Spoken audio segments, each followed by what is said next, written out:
Police has warned political parties on the interference of legal eviction processes by NEMA. Of course, we have politicians who are trying to politicize the whole exercise, and some of them are vowing to, carry out protests and demonstrations in the manner in which NEMA is carrying out the restoration exercise.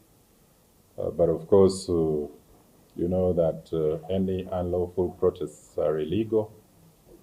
They should do, we want to warn them against that. The police authority has vowed to continue offering protection of the NEMA eviction team and the equipment at the eviction site. And for those other catchment areas within the boundaries of NEMA, because people know where the boundaries of NEMA are. So they are very, very clear, well demarcated. So if you find yourself in those areas, it is better you find ways and means of abiding. With NEMA vowing to continue its eviction processes in other designated wetlands encroached by people, the role of police in the maintenance of calmness will be very crucial. Meanwhile, police have arrested 5 private security guards for the attempted murder and threatening violence on the Minister of State for Energy and Mineral Development, Fiona Nyamutoro, while on a routine visit at a mining site. So these ones are being charged with threatening violence and attempted murder after they cocked their guns, and which put the inspection team in a very vulnerable position. Police in the same manner is carrying out extensive investigations to determine the legality of the mining site in Chisoro district. Police have established that unscrupulous individuals have the tendency of forgery of police appeals with intent to tarnish the name of victims by circulating the appeals online. We've also noticed that there are money lending institutions that are also abusing. They use copies of our previous police appeals to insert photographs of their loan defaulters and their names. So this is not genuine, and it's not circulated by the police. So anyone who comes across the false witness appeal from a money lending institution should report the matter immediately to the nearest police station. Komagum Rogers and Faith Cayenne for UBC. Meanwhile, police was compelled to fire tear gas canisters to disperse worshippers at God's Healing Tower Ministry who were blocking the NEMA eviction team from demolishing their church. Now, the church, under the stewardship of Moses Bright, is one of those that were issued restoration orders last month for eviction. Take a watch. Pandemonium broke out in Nabwerutu between followers of God's Tower Healing Ministry and police, showering the restoration process.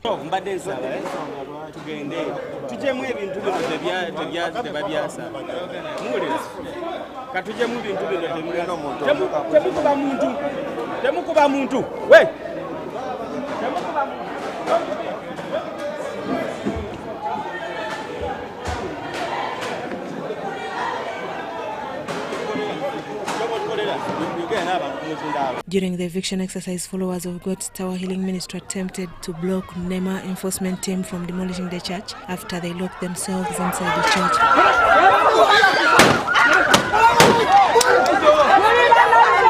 Babadde tebananziramu, so singa babadde banziramu ne bangamba nti nedda byembasaba nabadde nja kukireka naye nze babadde tebananziramu nga NEMA ligo timu yabawandiikira era ne bafuna. Police was compelled to fire tear gas inside the church to disperse the crowd and allow the eviction. During the bitter encounter, some people, including security, sustained injuries. After the encounter, the enforcement team continued with the demolition exercise amidst tight security. Tufuuse ngomboze mu ggwanga lyaffe lya Uganda. Simanyi oba gavumenti eno etukoledde enteekateeka nga badde bawangaalira mu Lubigi nga munnaffe nga bwe bafa ku bagwira naffe engeri gye tufuusa abagwira abagenda tufunira we tugenda okubeera. NEMA has warned all those interfering with the exercise. When you have breached or offended the law, it doesn't matter whether you are rich or poor, the law catches up with you. Nema contends Lubigi is one of Kampala's extremely degraded wetland. The restoration exercise continues in all Gazette wetlands in Kampala. Susan Naonga reporting for ABC TV. Now, the National Environment Management Authority has spoken out on why some structures were untouched during the Lubigi wetland restoration exercise. According to Dr. Akankwasa Badirega, the structures, including Starbucks, were left out to save the country from the heavy financial cost in compensation of breach of contract. Susan Naonga gives us more. The National Environment Management Authority has clarified on the public contestation on why other structures like Starbucks gas station was left out during the Lubigi restoration exercise. Starbucks, one of the contested structures, according to NEMA, received government approval in 2017 before government suspended issuance of certificates for development on wetlands in 2021. So, removing them would mean that government is backtracking on its own approval and would cause financial loss to you and me, the taxpayers. So, what you people are calling selective enforcement is actually prudence to avoid causing loss to the taxpayer. Dr. Akankwasa says a government reviewed all available options and took a decision to leave some structures, including Starbucks, to save the country from financial costs in compensation of breach of contract. Removing them would result in civil liability to government. There are some other establishments with past approvals, including some factories. These have been left until government takes a decision on such cases. In reference to Section 133 of the Environmental Act, Dr. Akankwasa recorded that no single person will be compensated, but instead they should be prepared to compensate government for the crimes they committed. Government cannot therefore compensate encroachers, as this would not only invite more encroachments in anticipation for compensation, but also would be a tacit approval by government to sanitize criminal activities. You cannot commit a crime and then the government compensates you for commission of that crime. So it should be the other way around. He says government has started making case files with consultation from the Office of the Directorate of Public Prosecution to see if the cost of restoration should be transferred to the degraders. But now case files are being compiled and the government will make a decision whether to prosecute the removed encroachers or to pardon them. As of today, at least 214 households have so far been evicted from Lubigi. Out of the 315 that were served restoration orders, NEMA has since not received an appeal from anyone seeking reconsideration, and also clarified on the alleged bona fide occupancy by some people. To be protected as a bona fide occupant, we must have stayed there for 13 years without interruption. In other words, nobody has warned you, nobody has complained, nobody has talked to you. It does not arise in this case because we have been warning people, we've been evicting people. To all those who have not yet received restoration orders but occupying Gazette wetlands have been asked to vacate peacefully to avoid being made to compensate government. NEMA also clarified on the issue of Kazi Beach. Lubigi entirely occupies about 1,700 acres, out of which only 400 remained intact without encroachment. Susan Naung and Stephen Kalisha. Now, the chairman of the General Court Martial, Brigadier General Freeman Robert Mugabe, has asked members of the court to stick to the oath of office, acting with integrity, transparency in doing work as members of the court. This was during the swearing-in ceremony of the General Court Martial members. Before taking oath, the judge advocate for this court, Colonel Richard Tukachungura, first took them through the laws that govern this court. First to take oath was Brigadier General Freeman Robert Mugabe, chairman of this court.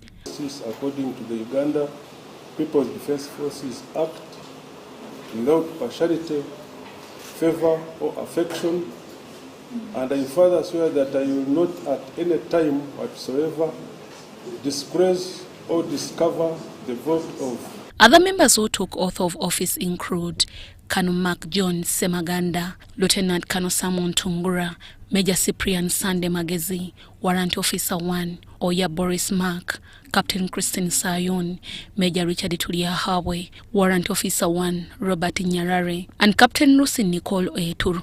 In his speech, Brigadier General Freeman Robert Mugabe applauded President Yoweri Kaguta Museveni for renewing their contracts to serve in this court, or for giving me another opportunity to serve as the chairman for the third term.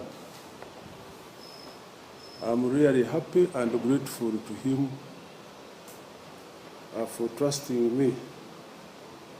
Second, I want to thank the members we worked together during the last term. The discipline and hard work you exhibited, I had no major problem with my members, although towards the end, I realized that there are members who are not, who did not do, in fact, who did opposite the oath. Chairman Mugabe urged members to exhibit discipline, teamwork and integrity in executing their duties as members. You know, the whole world is watching us and they are expecting a lot from us as we administer justice. I expect discipline of the highest order. I expect integrity among the members and technical staff. I expect teamwork, and those will be the core values maybe that can help us perform better maybe than we have been performing. However, other members were not in court to take oath. As it has been a norm of court, other members in this court, but they are not entitled to take oath include Private Kanyoma Habib, Captain Marion Yakandinda Kagumire, and Major Gift Agile Kaganda. Others are Major Commander Silas Mutungi, Defense Counsel, Lieutenant Colonel Raphael Mugisha as the lead prosecutor, and Major Frank Chigulu Asimwe as Secretary and Registrar of this court, replacing Major John Bizimana, who retired Army work of recent. In courtroom were also members of the public and suspects in the dock during the swearing-in ceremony. After swearing in, immediately, court resumed with the hearing of the case, where 6 people accused of murdering lawyer Ronald Mukisa in Mutungo Chitiko, Kampala district. The third witness in this case was Lieutenant Frank Nyakairu, an expert in phone tracking. Brigadier General Freeman Robert Mugabe and other members will serve a term of 1 year in this court. Deborah Namamonde, UBC News. Uganda Broadcasting Corporation has requested government to invest more money for the setup of equipment for digital migration system for Ugandans to be able to enjoy free-to-air channels. While appearing before the Committee on Statutory Authorities and State Enterprises, the Managing Director, UBC, Winston Agaba David, said the initial investment of only $23 million is what is letting them down. Officials from Uganda Broadcasting Corporation, led by the Managing Director Winston Agaba, have appeared before the Parliamentary Committee on Statutory Authorities and State Enterprises to answer queries in the Auditor General's report for financial year 2022-2023. According to the report, UBC asked for a budget of 24.7 billion shillings, and what was warranted was 8.8 billion, a difference of 15 billion shillings. During the financial year under audit, the corporation also collected non-taxable revenues amounting to 14.4 billion shillings. On non-financial issues of provision of the digital terrestrial television signal services, the Managing Director, Uganda Broadcasting Corporation, said currently UBC covers a radius of 65 kilometers around Kampala, and the 18 sites upcountry are in a blackout after the satellite provider switched the broadcaster off due to a long time outstanding debt. He told the committee that the direct to to home, which is an enhancement of the DTT, will enable them provide signal to the entire country using one spot. Unfortunately, the pay TV platforms have positioned themselves in a way that all Ugandans are paying to watch TV. And they're not paying to watch the foreign content, but they are paying to watch all our local channels here, from NTV to NBS to Bukede to Spark. That's what people pay to watch, and to watch UBC. So our concern is for government to recapitalize UBC Signet such that we can be able to make sure that the digital dividend that has been realized from digital migration is enjoyed by everyone without paying subscription fee to watch television. Members of Parliament on this committee were interested in knowing what is frustrating the process of having the DTT, yet government has invested $23 million. Country investing $23 million, that is around 87 billion. And you went ahead to say that if its lifespan is almost coming to an end, what is stopping the installation and utilization of that system? It's our money which we are about to lose. And you categorically say that all Ugandans will pay, including our grandsons. This committee would want to know who is frustrating that. As a MD, you must know where the problem is, where you want help. Who is frustrating that arrangement, where Uganda is going to lose a huge sum of money. Invested about $23 million at start, and this did not even do 50% of the digital migration that was needed. So, give or take, it could be $40 million, but it can be rolled out. It's not a one-off, and we are looking at direct to home. So, as technology evolves from digital terrestrial transmission, we are now talking about direct to home. And this is the technology that most people are utilizing at home, where you have a dish, you have a decoder, and you subscribe. We want to have direct to home without people paying subscription, but being able to access all the local TV channels in Uganda at no cost. There is also an issue of continuous defaulting by TVs on their payment. In migration, it had been envisaged that for Signet to break even, Uganda, we needed to have 67 private TV stations running. Currently, we have 40 TV stations, and even the 40, they are limping. Not all of them are able to pay their signal carriage fees. As UBC, we had a meeting with National Broadcast Association, NAB, the executive, and we agreed that a deadline was being given. And the deadline was for everyone to clear their areas. Out of the 40 TV channels, they could only be about 2 or 3 that are up to date with their payments. Continues to be investigated of the pay TVs because their clients are also saying government is not paying us. So it would be unfair to say put them off the air because they are not paying, thereby disabling them completely, yet government is supposed to pay them and they pay UBC. So I think it's an area we're going to look at it, invite the ministers, the responsible entities that have crippled their operations. Winston Agaba also told the committee that the president had directed the prime minister to ensure the corporation gets an annual budget support of 30 billion shillings going forward and have all debts from NSSF and URA verified and payments effected by Ministry of Finance. Committee members requested officials to share a copy of the directive. You also deny employees their sweat or their retirement packages, because it has an effect on how much it is supposed to attract in terms of interest. Now, when the president says write off the penalty, of course it has implications on our revenues as a country, as a government, but he has a duty to pay NSSF in terms of principal and interest, as well as the accumulating interest. So it's a matter that we continue to investigate and pursue. Government should be in a position to pay. Otherwise, Agaba explained on the query of some staff getting salaries from inside out the corporation. The Auditor General discovered that some UBC staff appears on other government entities' payroll. As you know, that there was the rationalization of a headcount of all government workers. And indeed, there were 4 workers who were with UBC and also with other entities. We have terminated their contracts with UBC, and legal proceedings will take place because the IGG has interested themselves in this matter. And it's not only UBC as an entity, it cuts across all government entities. Officials from UBC have been told to return to the committee with a document for the schedule of TVs that owe it, among other documents. Navka Farida and Gloria Gwitabinji at Parliament. From Kampala, let's go to Mubende now, where one person has died in Mubende district following the outbreak of Rift Valley fever.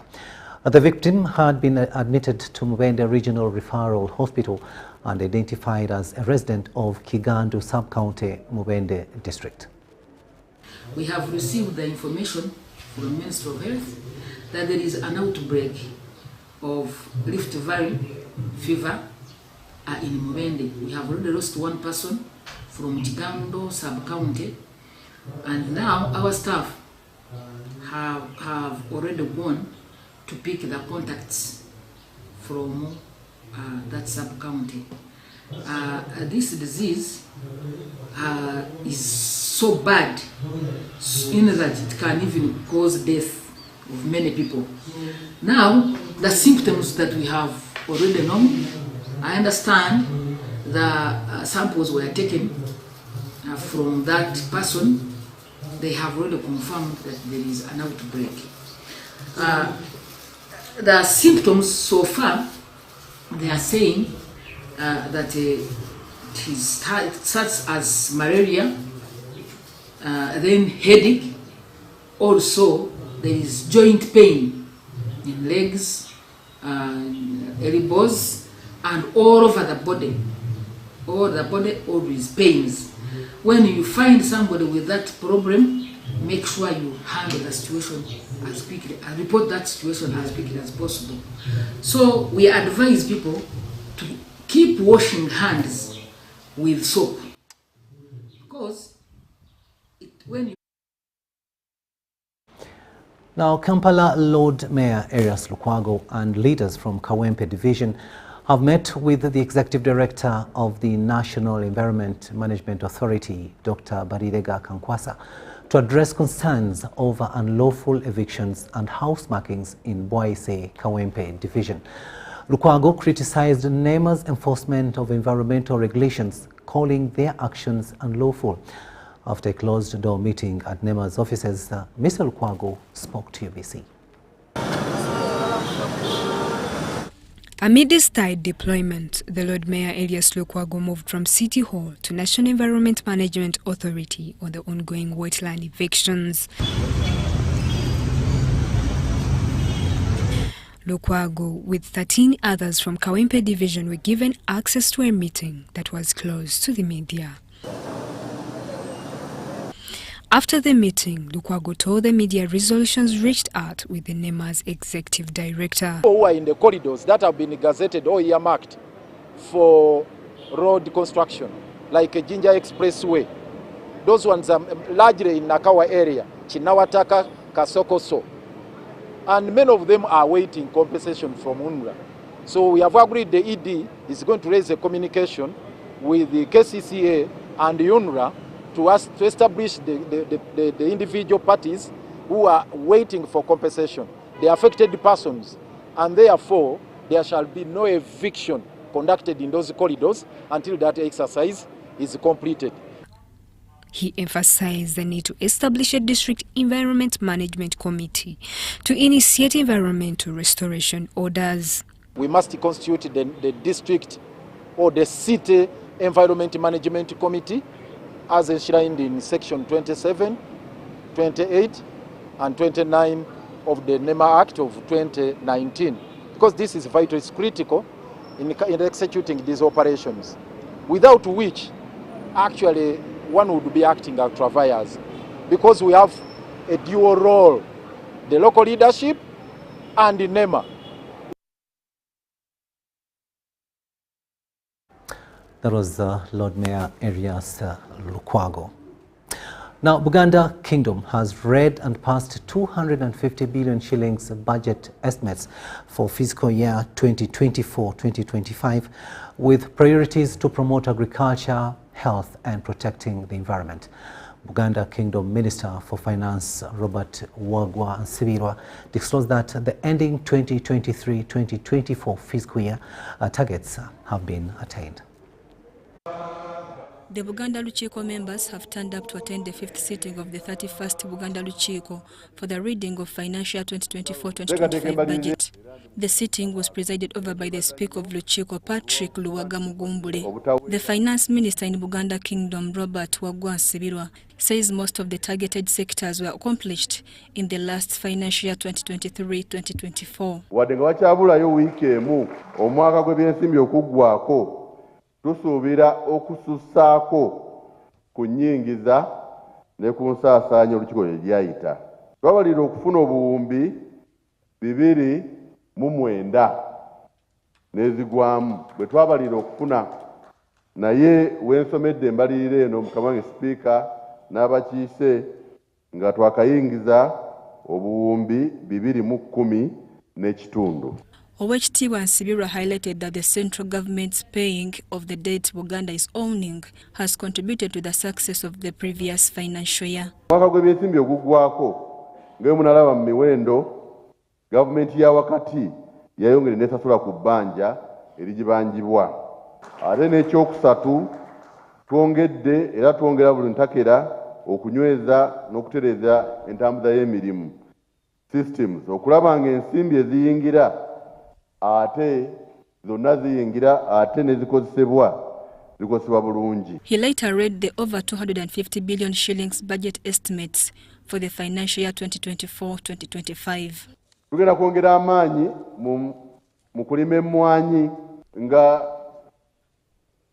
nga twongera abalimisa ate nga twongera okusomesa ku mitendera gyonna endabira y'emmwanyi. Addressing the Luchiko, Katikkiro of Buganda Charles Peter Maiga told people of Buganda that he spoke to Kabaka Ronald Mwenda Mutebi II last evening and is happy with the works. Nayogeddeko ne Beene ku ssimu.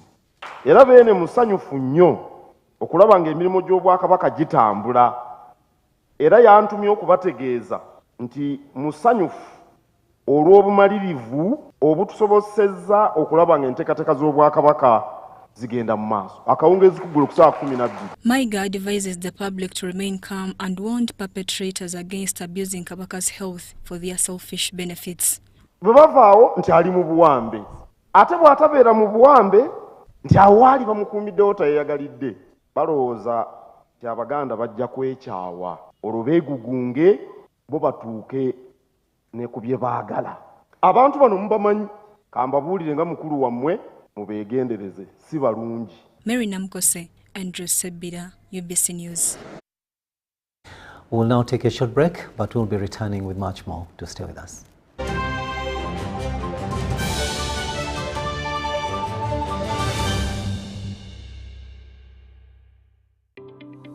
The Uganda National Oil Company, UNOC, is wholly owned by the government of Uganda and was established to safeguard and promote Uganda's commercial interests in the petroleum sector. UNOC has two subsidiaries, the Uganda Refinery Holding Company, URHC, which will hold a 40% stake in the 60,000 barrel per day refinery and manage the development of Kabalega Industrial Park, and the National Pipeline Company Limited, NPC, in charge of pipelines, storage, and downstream business ventures. This subsidiary holds 15% interest in the East African Crude Oil Pipeline, EACOP. EACOP is a 1,445-kilometer long pipeline that will transport crude oil through 10 districts in Uganda to the port of Tanga in Tanzania. UNOC is also actively engaged in crude oil exploration, development, and production activities, and its participation role includes a 15% stake in the Tilenga, Nwoya, and Bulisa, and Kingfisher development projects, Chikure. UNOC also holds the exploration license for Kasuruban Block in Hoima, Bulisa, and Masindi. UNOC currently owns and manages the Ginger Storage Terminal and will build a 320 million litre capacity terminal in MPG called the Kampala Storage Terminal. At UNOC,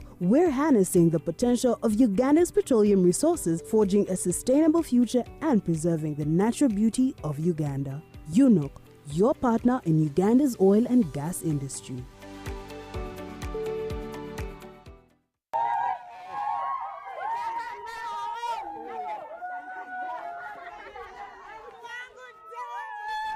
Amanya gange nze Namutebi Sharon nga nkolera wano wennyini Saka Kirombe oba Makindye.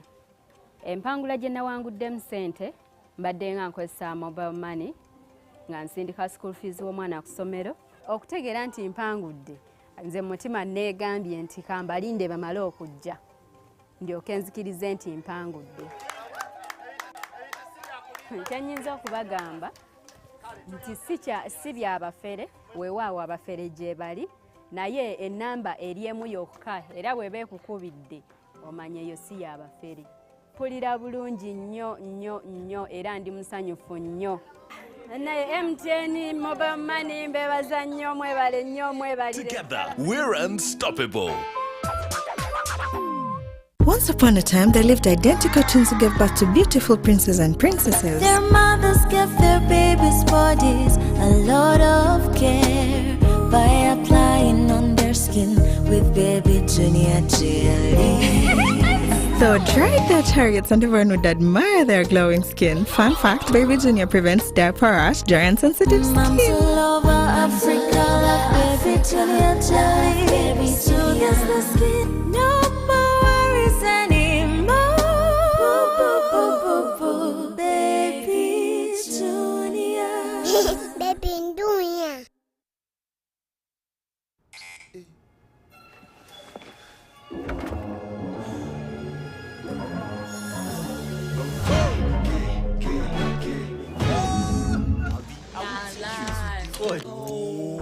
Oh, yeah, light it up. Stay fresh. You wanna come preach and be my get lighting. Lighting. I did make a lighting up.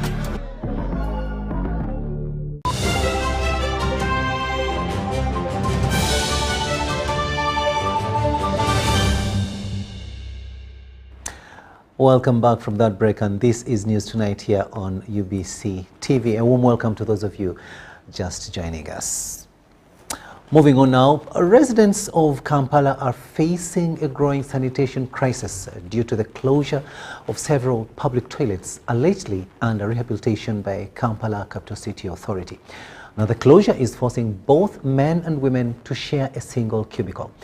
The prolonged closures have led to health risks, including typhoid. Now, reporter Justin Nakami reports the horror people in downtown Kampala are going through and what Kampala Capital City Authority is doing about the appalling situation. The bustling streets of Kampala's central business district host over 5 million people during the day and around 3.5 million at night. In a city with such a dense population, essential services like public toilets are crucial. However, the current state of affairs paints a bleak picture. Finding a public toilet in Kampala City is a challenging endeavor, especially near taxi stages along Jinja-Kampala Road. The situation is particularly frustrating for citizens operating near these places. Mu Kampala yonna tulina mu toyi ez'obwerere ziri bbiri zokka. Ekibuga Kampala kiyingiramu abantu abasukka emitwalo 7. Katebereza abantu mutwalo 7 bonna balagawa. Our visit to these areas along Entebbe Road, we found men and women sharing a single cubicle because the ladies' cubicle had been closed off for alleged maintenance.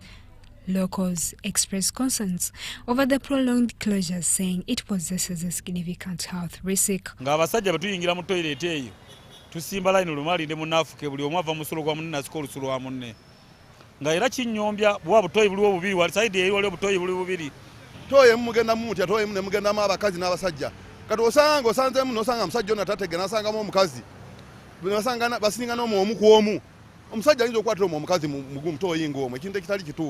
State Minister for Kampala and Metropolitan Affairs, Kabuyecho Fatogabi, in response to this, condemns the situation and promises to address it promptly.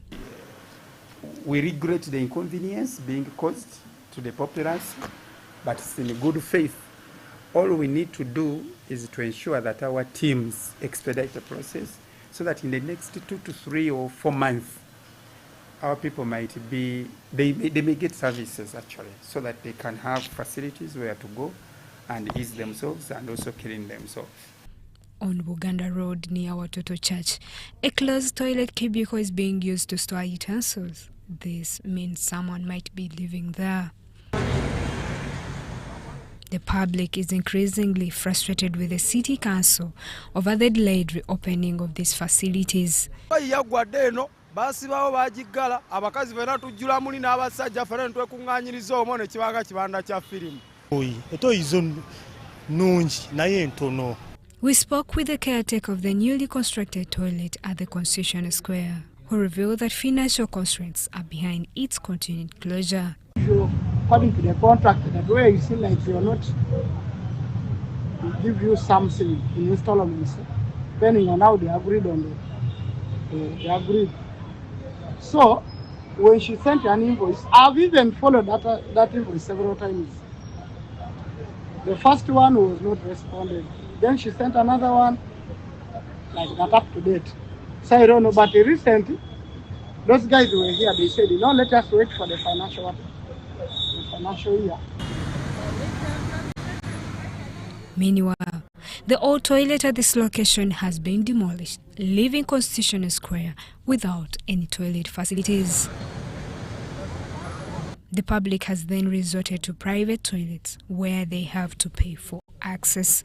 Nawe tutukawo nga twagala okweyamba, otukawo ne bagamba sebo wano waggale tebana bakuggulawo.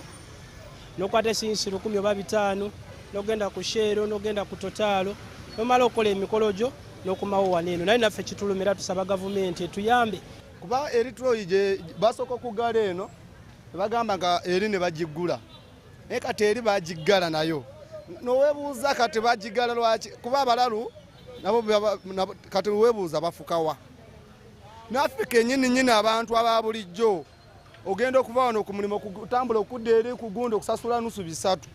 Kiba kizibu nnyo. The public relations officer at KCCA, Daniel Muhomuza, says a new sanitation facility will be constructed soon. We are upgrading our toilet facilities, and in that upgrade, we have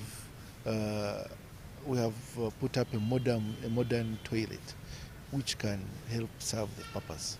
And we are at 90% or 95% thereabout completion of the public toilet at the Constitutional Square. So we believe once that is done, we shall have resolved the challenge there, especially for the public that may not have the money to pay. Despite rehabilitation efforts, KCCA currently manages only 13 public toilets in the central business district. With a dense population, citizens are calling for more facilities to meet the growing demand. Ezo tezimala ng'ate buntu obutonotono bu services aabwe abantu bwe baagala. Akawali kuleerwe kafuuka ka ssente waliwo abakasolowooza. Buno busavisi butonotono abantu bwe bwagala nnyo abali mu kibuga. In response to the public's call, the Kampala Capital City Authority is calling for calm and patience from members of the public while providing assurance that the leadership is committed to ensuring a smart city with adequate functional sanitary facilities. Were and reconstructed in the same premises. But for some, we've left those small premises existing, like in Kiswa, like in Namuwongo 1, they are still there. But we have provided a better facility for those premises. The Executive Director of KCCA, Dorothy Chisaka, and the State Minister for Kampala and Metropolitan Affairs, Kabuye Chofatogabi, acknowledge the city's struggle with overloading the few existing sanitation facilities, which operate at a ratio of 40 people to 1 toilet. In the past, over the last few years, we have improved significantly from having 1 stand for 100 people to now where we stand, 1 stand of the toilet serves at least 40 people. We would like to reduce that even much further so that our children are well looked after. Which requires us to have 1 stanza for 40 people. That is the toilet people use a ratio. And as I'm speaking now, each standard serves about 50. Well, for them they stick on 47, but that comes to close to 50. On April 12, 2024, National Water and Sewerage Corporation handed over 9 modern toilets to KCCA to boost sanitation. These facilities have significantly improved sanitation in the areas of Chiswa, Namuongo, among others. Everyone is happy within. We are really so happy and so pleased for what is happening. We thank the government. Kati bwe batuwa eno toyi yatuyambye nnyo bino ebyokutambula oba kugenda ewala kati ffenna tukozesaawo tetusasula ssente. However, with Kampala's increasing population, more toilets are necessary. The State Minister for Kampala and Metropolitan Affairs, Kabiyecho Fatogabia, says the limited land to build on additional toilets could worsen the situation in the coming years. The reason is being Kampala capital city, as it is, receives over almost 6 million, 5.5 to 6 million, the throughput population during the day. And this population puts a lot of pressure on so many amenities and facilities, including toilets. And actually, ideally it will be that every 100 meters, there will be a toilet facility, or 200 meters at most, at max. There will be a toilet facility if our planners had planned properly. In other parts of Kampala, some toilets charge a fee, unlike the KCCA-owned facilities. Sibuli toilet jetula mu kibuga Kampala nti ya KCCA. Ezimu ziri mu kibuga Kampala nenge ezimu zazimbibwa abantu, ngezimu zazimbibwa abantu ngera be baziddukanya. Naye tugamba nti ze tuzimbye ngaffe nga KCCA naddala mu bifo we tusuubira nti abantu basinga okubeera tufubanga bwe tusobola zibeere ng'omuntu asobola zikozesa nga tagiddwako ssente. KCCA is planning to construct over 53 additional toilets by the end of 2024, supplementing the existing 760 community shared and public toilets. This could alleviate the problem of overcrowded public toilets. So the goal is to increase the stock of spaces where people can go and ease themselves, which are very hygienic and which are suited to be in the city. As the city awaits these promised improvements, residents continue to cope with inadequate sanitary facilities. There is hope that Kampala's authorities will expedite their efforts to provide much-needed relief. Justin Nakami in Kampala. Thanks, Justin Nakami, for that report there. Now, National Resistance Movement leaders in Karamoja have endorsed President Yoweri Museveni as the sole candidate for presidency come 2026 general elections. The leaders claim Museveni is the only president that has brought development like roads, electricity and peace, among others, in Karamoja. The Karimojong leaders made the declaration during a tour of the sub-region by the Secretary General of the NRM, Richard Todwong. Philippa Guta reports. Moroto town came to a standstill as the Karamojong welcomed the NRM Secretary General Richard Todwong.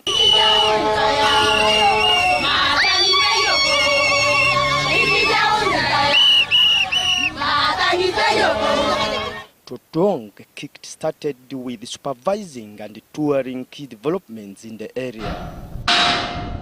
While meeting the NRM leaders from the 9 districts of Karamoja in Moroto, endorsed President Museveni as the sole candidate for NRM for 2026 general election.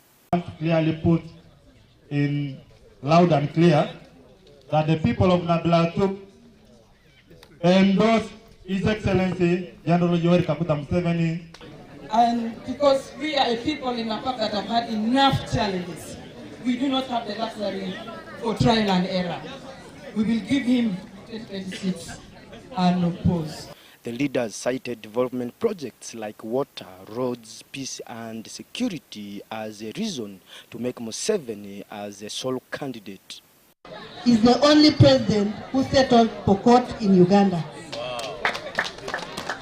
Number 2, is the only person recognized for courts to have a district. Tugende Maso is the only person who can see a Pokot as a human being.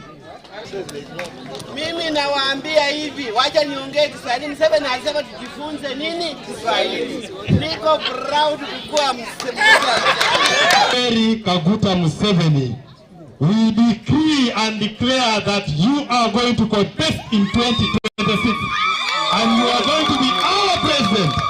However, the leaders have cautioned the NRM government to be considerate to them for always voting party 100%, and yet they are neglected when it comes to sharing the national cake, establishing Karamoja University and make Karamoja a region of its own. Uganda today, not even one is a permanent secretary. Not even one is under secretary. Not even one are in these commissions where people are looting money. So we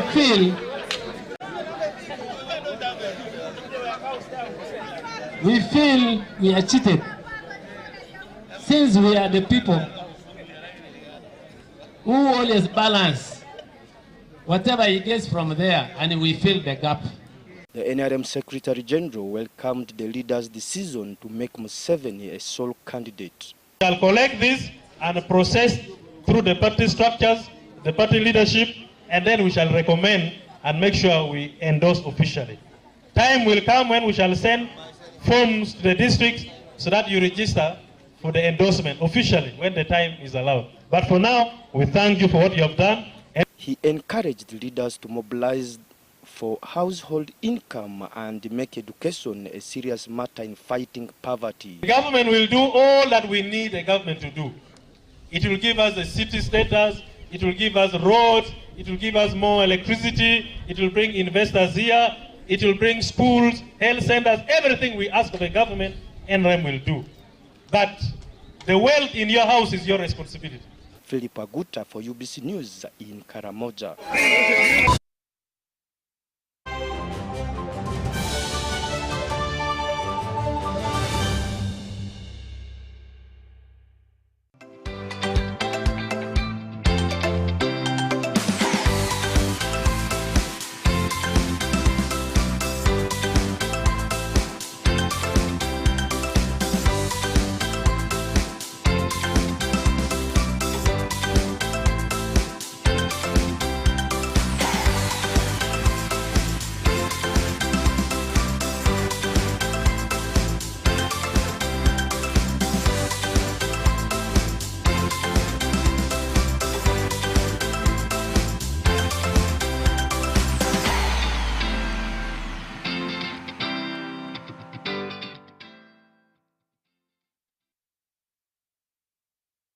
Hi, my name is Rachel Ndubuchiri and I am a Ugandan actress and the winner of the Africa Monologue Challenge 2023. Now, thanks to your immense support, the Africa Monologue Challenge Season 2 is coming to Uganda between July 25th and August 20th. Africa Monologue Challenge is looking for passionate Ugandan storytellers to take part in a Pan-African short film that will showcase Uganda to the rest of the world. To be a part of this, all you have to do is weave a captivating narrative that captures Uganda's cultural heritage while fostering connections between 10 diverse individuals from 10 African countries. This short film will be shared to over 50 film festivals. Now, to find information on the AMC 2024 finalists, visit www.africamonologue.com. Please submit your short script, which should be 10 pages for a short film between 10 to 15 minutes, to africamonologue@gmail.com before 30th June 2024. Now, let's talk about rewards. The selected script will have the writer's full name in the end credits. You will get a chance to collaborate with amazing filmmakers from all over the world. You will get a small token for your creativity, and you remain with full ownership of your script. Let's work together to create a Pan-African film that will echo African stories throughout the world. Hey! Hey, business people of Uganda, the Ugandan National Lottery is coming. It's the perfect opportunity to boost your business. Zimba your business by becoming an authorized Uganda National Lottery agent. By paying a security deposit of just 250,000 shillings, you will receive your very own Uganda National Lottery terminal, expert training from the pros themselves, and marketing materials to skyrocket your sales. And with a generous 5% commission on every ticket sold, the potential for earnings is limitless. Don't miss out. Act now and call us toll-free at 0800 33 44 33 to see if you qualify. Join us today and Zimba your business. Ituba Uganda is regulated by the National Lotteries and Gaming Regulatory Board.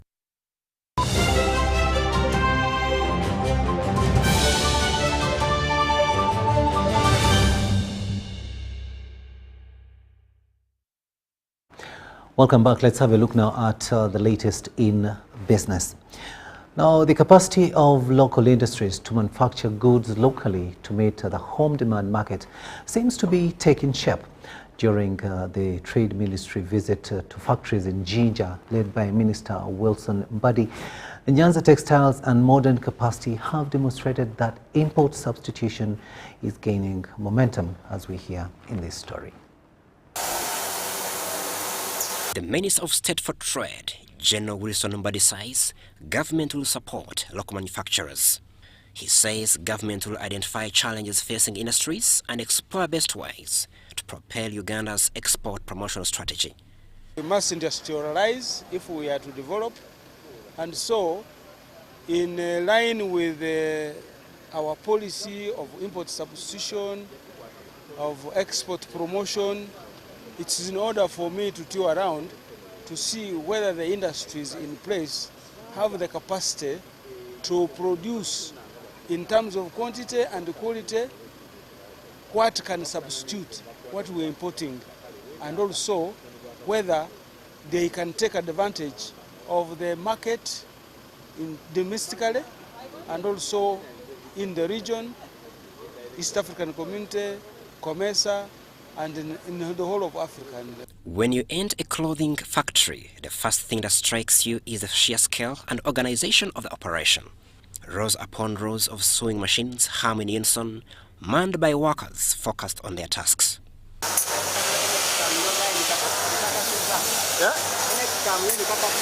At Nyanza Textile Industries in eastern Uganda, the company established in 1954 has for long been manufacturing government institutions' garments, including UPDF uniforms and other sorts of clothing materials.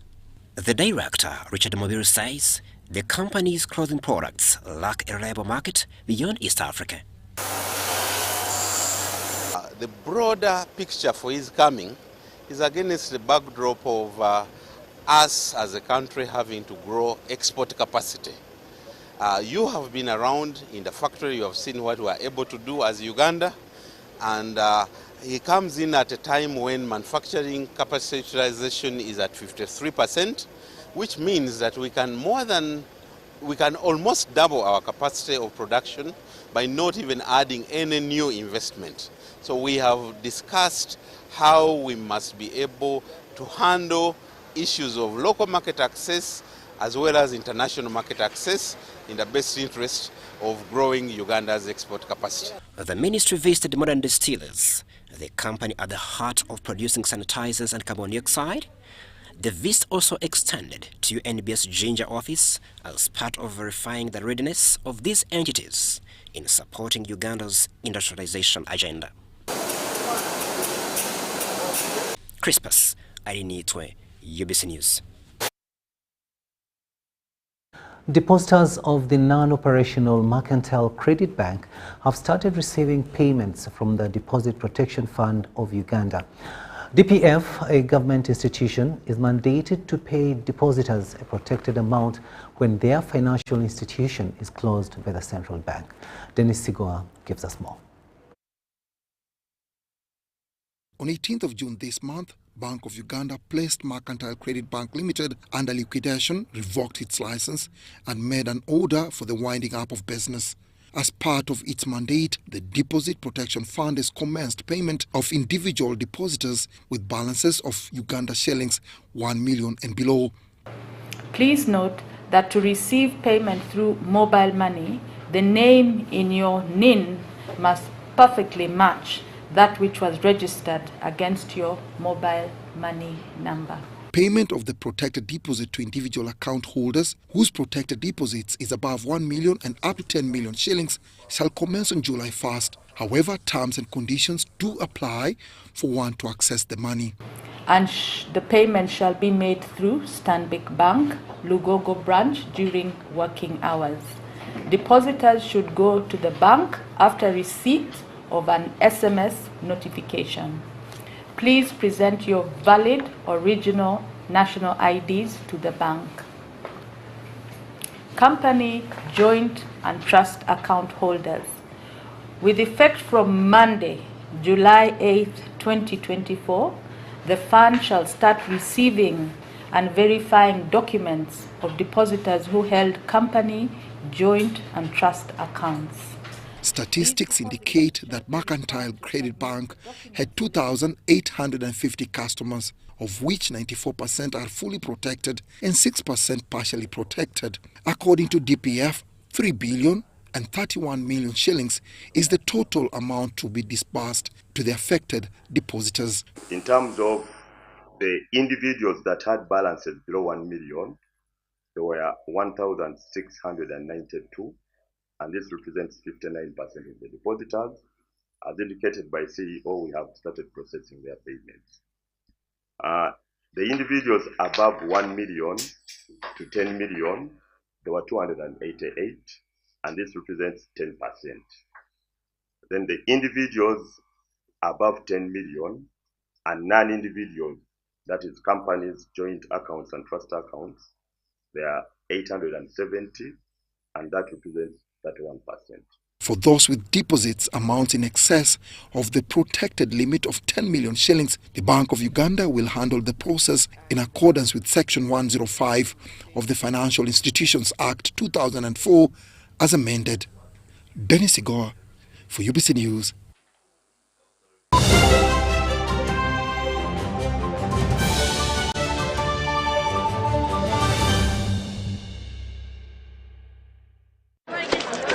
Juko. Yo.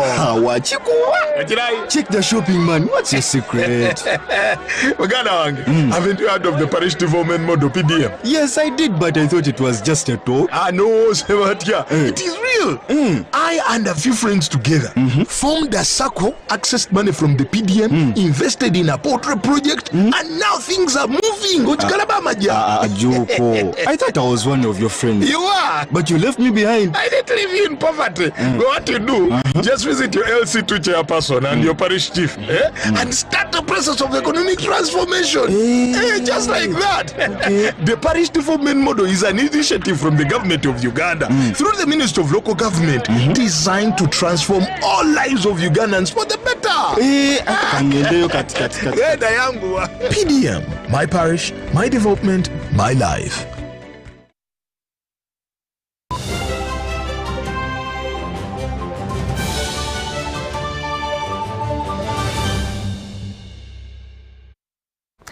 Sports news now, and the 9th edition of the Uganda Swimming Federation National Swimming Championship will take place this Thursday, the 27th of June, and conclude on Sunday, the 30th of June. The 4-day meet will take place at Kampala Parents School in Naguru. Now, over 600 athletes from 20 clubs nationwide are expected to participate.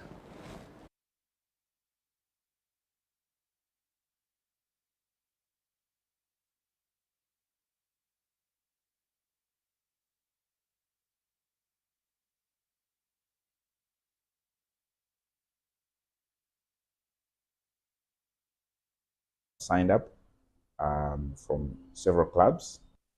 It will be a 4-day championship.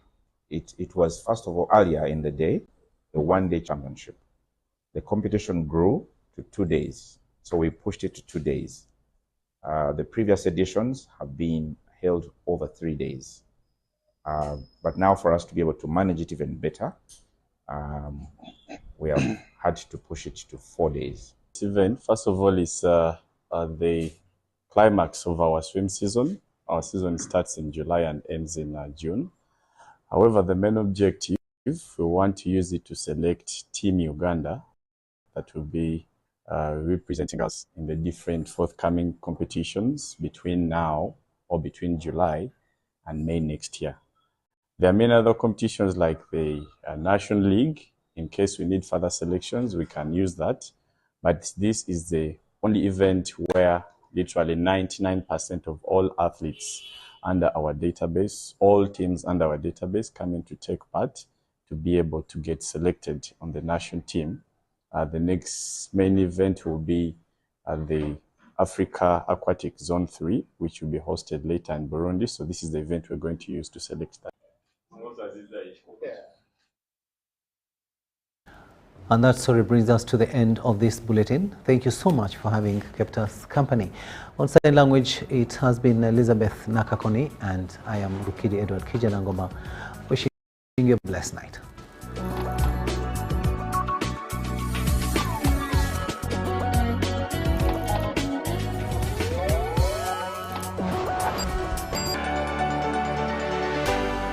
UBC, inspiring Uganda. Faith, love, miracles! Did you miss the recent Sifan Crusades? Don't worry! Christ for All Nations bring you 7 crusades closer to you. Powerful divine deliverance from bondages, yokes, and curses. Salvation of souls, family restorations, and miraculous healings. Don't miss Kampala Nubaka District, Tororo, Pabo, Kariro, Masindi, Soroti, and Bidibidi Refugee Camp Crusades from June 24th to July 15th, 2024. Come and receive your miracle!